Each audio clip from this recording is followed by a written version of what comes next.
So we have 7 of 8 of the candidates who will be appearing on the ballot. My name is Cliff Cumber. I'm the editorial page editor for the Frederick News Post and your moderator for tonight's forum. This is on the wonderful campus here at Frederick Community College at the Jack B. Cussmore Theatre, and we are very glad to have you here tonight. Thank you for coming out. Tonight we're hosting 7 candidates vying to become the Democratic Party's nominees for City of Frederick Aldermen and Women. Before we get started, I'd like to thank FCC very much. Without their generous use of their facilities, we really couldn't put on any of the forums that we've been doing for the past 5 or 6 years. So thank you.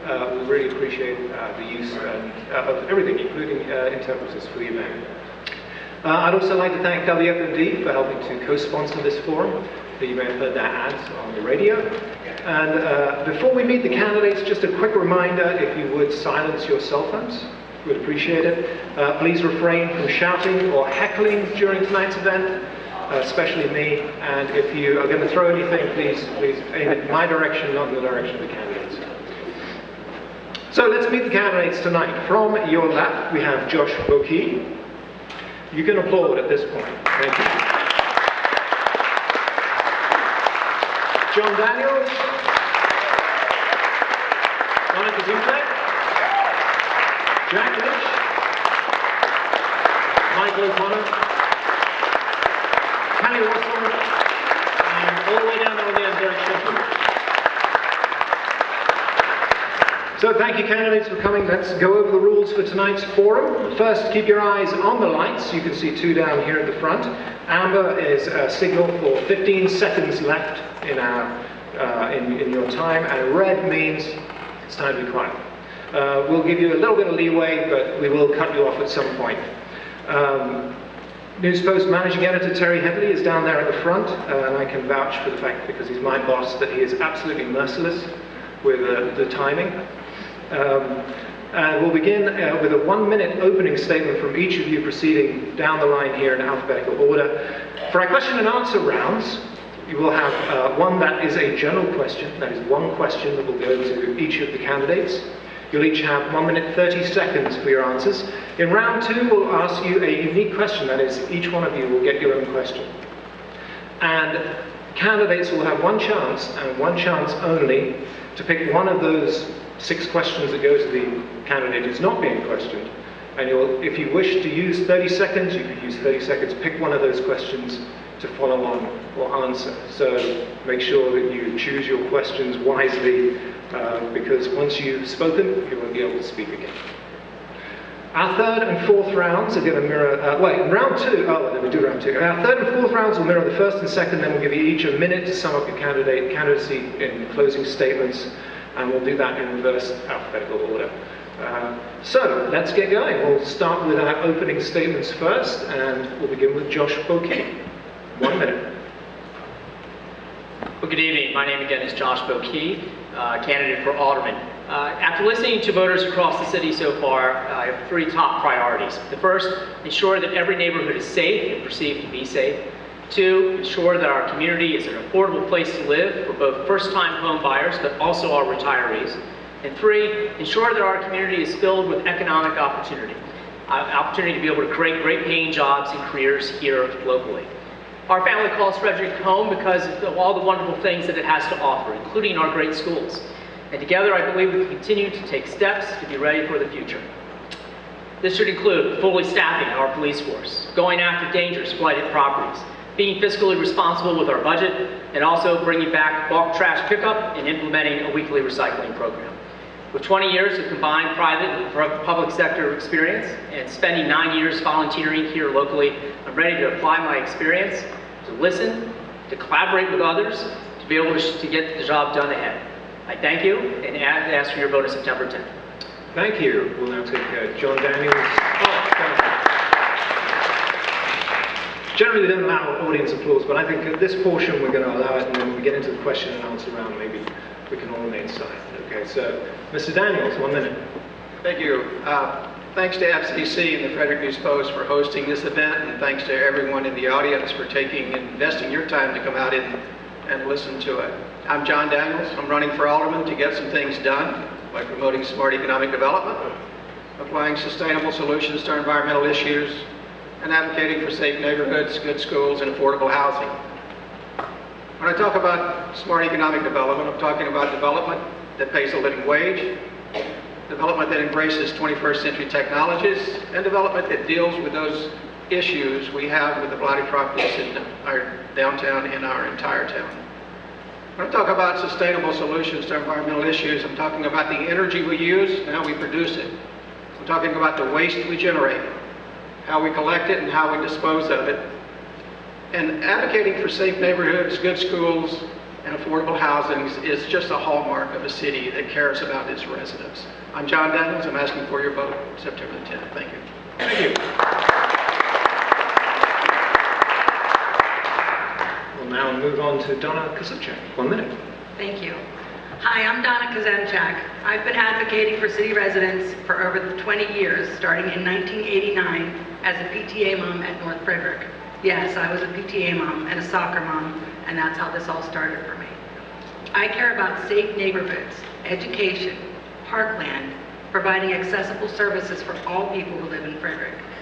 I believe in protecting the environment and protecting our historic past.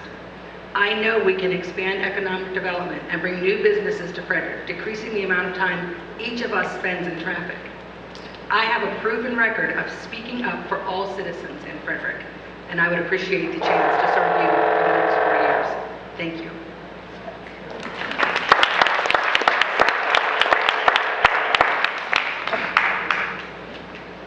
I think that might be a cell phone. No? Or a woodpecker. It was an interesting round of applause for Donna. We'll move on now to Jack Lynch. Jack, 1 minute. I'm Jack Lynch. I want Frederick to build a community bridge. I want that bridge to reach every neighborhood and every community and every citizen. I want that bridge to be a two-way street. And I want residents to cross that bridge to City Hall and be heard.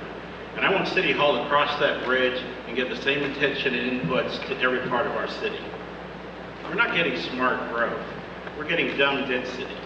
We need community design and form-based design codes.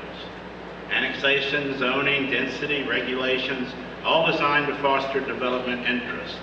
Who speaks for our citizens? By the time we show up as citizens, the process has consumed most of our interest and our arguments fall on deaf ears. Roads, traffic, school capacity, development. Do these matters matter to you? We can do better. If we get citizens into the planning process earlier and make their interests stick, we will have better outcomes. What kind of place will Frederick be by 2050? A better community?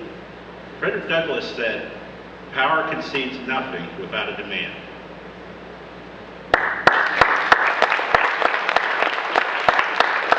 Thank you. Michael O'Connor, 1 minute. Good evening and thank you for coming out this evening. My name is Michael O'Connor. I've spent the last 4 years as a member of the Board of Aldermen, and it's my honor to serve the citizens of the city of Frederick. And I look forward to doing it for 4 more because I think we've made some significant progress over the last 4 years, but I want to be part of the continued work we need to do. I want to look at 3 main areas, but of course everything that we do is important. That's sustainable communities, neighborhoods that are safe, clean, and well-connected. Financial stewardship, a policy of management and budgeting that takes into account that the resources of our taxpayers are not unlimited.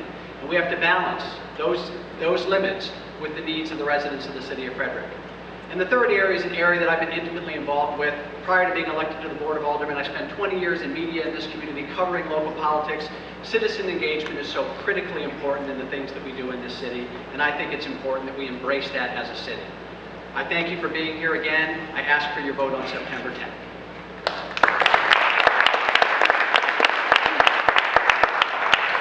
Thank you. We'll continue down the line to Kelly Russell. Ms. Russell? Thank you. Hi, everyone. I'm Kelly Russell. I'm one of your aldermen here in the city of Frederick. I've had the great pleasure of serving you for the last 4 years. And you know what I found out is I love my job. People ask me, why are you doing this again? And I just have to say that I truly, passionately love serving the citizens of the city of Frederick. I have a little speech here written down, but I just have to speak from the heart. It's been a real honor to serve. As a retired police officer, I've been able to devote pretty much full time to this job, which is what I would commit to do if I were reelected, or I should say when I'm reelected. I'd like you to, if you would take a few moments to visit my website at votekellyrussell.com. You can read more about my actions and goals for the future. I'm really thrilled to be here tonight, and I'm asking you please support me for another term so that I can continue to work upon the progress that we've made in this 60th administration and move the city of Frederick forward. Thank you.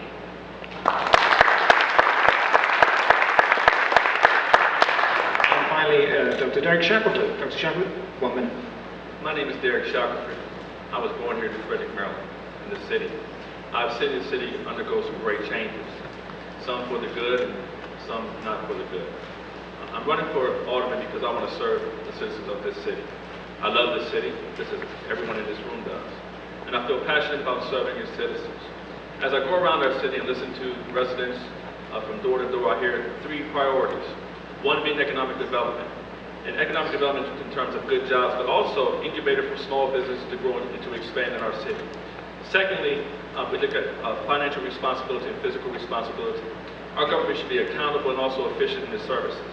And lastly, we look at citizen involvement and engagement. Every part of our city should involve its citizens, should engage its citizens in this process, because we cannot grow together and walk together if all our citizens are not involved in the vision for our city and the context. I plan to apply the skills that I've learned in terms of ministry, in terms of athletics and working for nonprofits. It's not simply enough for us to simply lead, but we also, as leaders, we must also not only communicate, but we must also connect with the people. So on September 10th, I ask for your vote.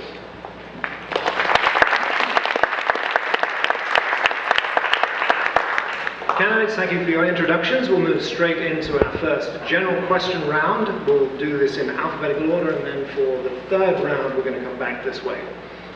Let's start with a big one, and we'll start with Joshua Key. Growth. 97 acres of the Caidlin property, the 49-acre Bartgis-Lassick-Rallis properties, the almost 400 acres of the Thatcher and Crump properties have been only part of the city's recent annexation history and discussion. Development is a perennial issue for both the city and the county. Has this administration addressed growth effectively? And what is your perspective on the growth debate? 1.5 minutes. As a former member of the city's planning commission, we have been seeing and wrestled with these questions right up front. I do believe that in the context of the city's comprehensive plan, which is the community's document that guides both growth and redevelopment, that we have done a measured pace when it comes to ensuring that our city will remain growing and full of vitality with jobs, businesses, and planning for the future. Can we do better? Absolutely. I believe we need to continue to focus on ensuring that our existing neighborhoods have the resources that they need moving forward. And that includes issues such as sidewalk replacement, for instance, critical infrastructure, that local intersections improvements are made to help relieve traffic congestion. It means that we're focusing on ensuring that our existing parks are well maintained and ensuring that in general that, again, the needs of our current residents are addressed as well.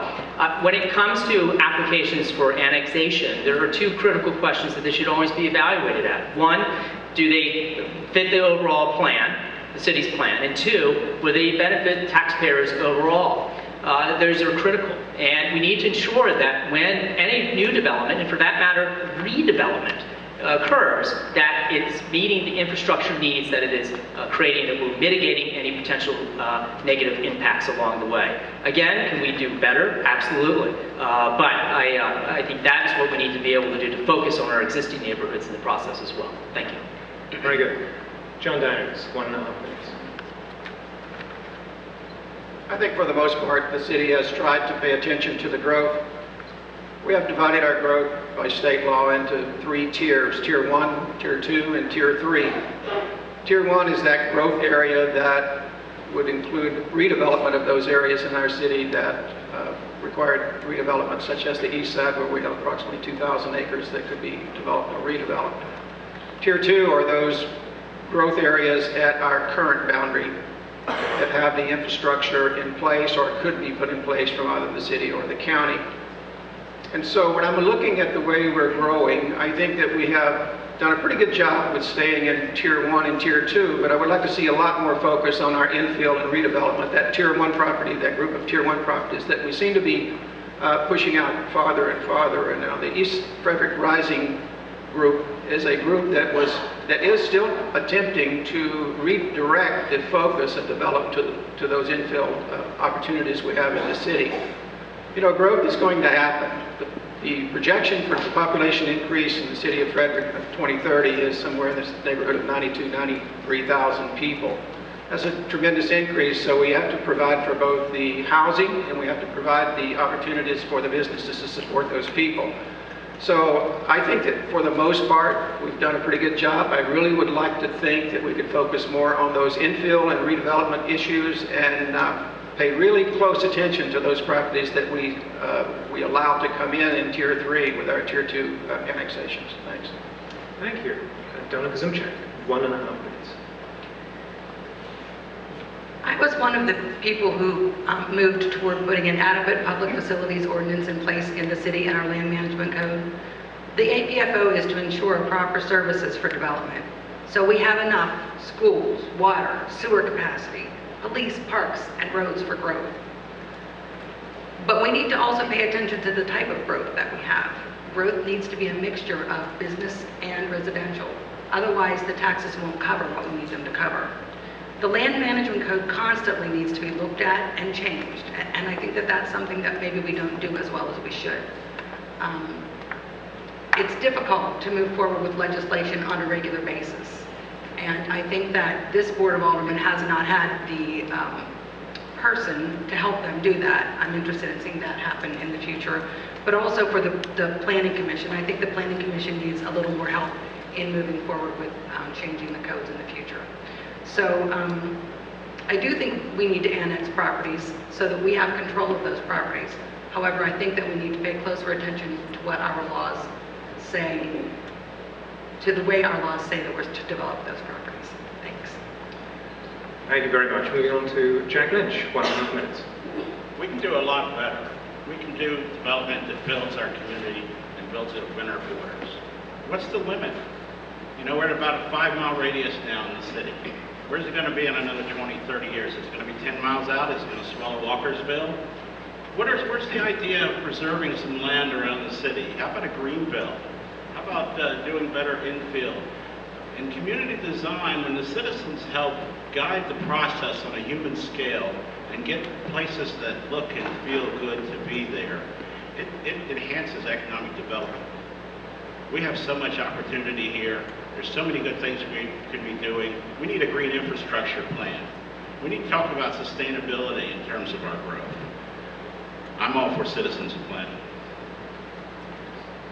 Thank you. Moving on to Michael O'Connor. Mr. O'Connor, 1.5 minutes. Thank you. Annexation starts as an external process. Someone outside the borders of the city of Frederick looks at Frederick and says, that's the place that I want to be. That's the place that I want to do development. And I think that says things positive about the city of Frederick. But it's important as we look at these annexations, for me, to evaluate them based on some criteria. And for me, that's consistency with our comprehensive plan, whether or not those upfront costs, those exactments that we get from the developer at the time of annexation are sufficient to cover what we believe those costs to be. And third is the long-term economic impact of what that annexation is going to be. We want it to be positive for the city of Frederick over the long term. This administration has done 3 annexations. I've been able to support one of them based on that criteria, because I think there were some cases with the Keller annexation and with the most recent Caitlin annexation where the existing infrastructure in place in those areas and what we were going to get as a function of those annexations was not going to be adequate for the long term. And I've had concerns from the beginning in terms of our process, how we look at these economic impact analysis. We asked the developer to provide that information to us as part of their annexation application, but there's not necessarily a process in the city of Frederick where we evaluate that economic impact and base it against any real numbers or against whatever the standard is that we have as a city. So annexation is critically important for the long-term future of the city of Frederick. It has to be done in the right way. Thank you. Moving on to Kelly Russell. Ms. Russell, 1.5 minutes. Alderman O'Connor is right. We've only done 3 annexations, and we have had to look very carefully at how we feel that they're going to impact the future of the city, which is growing and is going to grow, which is a good thing. That means that there are going to be jobs, there are going to be more homes here, there's going to be vitality in the city of Frederick, and we've seen the city thriving. That's a great thing. One of the things, well, several things that we look at, small area plans are part of the tools that we're using as we move forward in development. And we saw the most recent example of the small area plan on the Oregon Mile, which we've adopted in this administration. That's a great plan for how we want things to start moving, but we're lacking the actual legislative, the regulatory structure for that. So that's going to be a priority as we move forward, is putting together the regulatory structure to support that vision and looking at other areas of the city with the infill development and developing these small area plans that will look at them to make sure that we're putting mixed-use development in that does support jobs, does support homes, interconnected through shared use paths, through complete streets policy, which means streets will have to be built in the future with all methods of transportation being considered, walking, biking, everything. So I think also I would just take a minute to plug the fact that there's an opening on the Planning Commission right now. So if anybody's interested in applying, there's a citizen opportunity for you there. And I've served on the Planning Commission for the last 4 years, which has given me a front seat, really, in this development process. And I believe that we are doing well, but certainly we need to evaluate as we move forward and continue to make changes to the LMC as we've done almost 24 times now in this administration. Thank you. And just a reminder, if you can pull the mic just a little bit closer to your mouth, we'll be able to hear a little bit better. Thank you. Derek Shamble, 1.5 minutes. The reality is that we're in a growing city. Most cities that are vibrant will grow. And so how do we grow? We need to look at 3 components of that growth. One is the infrastructure. We just not can only think short term, we also must think long term. We must also look 15, 20, 25 years down the line with infrastructure such as how do we do our traffic patterns? How do we create walkable and bikeable paths? Cities that are vibrant have walkable paths where people can get from one destination to the next without traffic congestion. How do we maintain our streetlights? Secondly, how do we take care of our environment as we grow? It's not simply enough for us simply to develop all over our city without taking into consideration our environment.